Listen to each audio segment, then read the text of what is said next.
И до утра опять не будет спать, и будет вспоминать, опять не будет спать.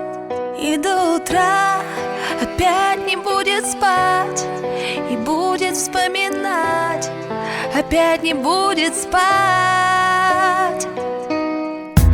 Утро и снова на работу рано. В голове бардак, он еще немного пьяный. Допьет вино из вчерашнего бокала, поставит басту, чтоб ничего не напрягало, и просидит так молча 2 часа на кухне. О чем-то думает, уже с утра не в духе. Опоздает на работу, как обычно, и это вошло, походу, в привычку. Да, веселая была неделя, голова гудит жуткого похмелья, и соседи дико напрягают. Кто-то что-то за стенкой выясняет. Была по нарядам, было все по-другому, а теперь он просто для нее знакомый. Да, вот так бывает, только он ее никак не забывает.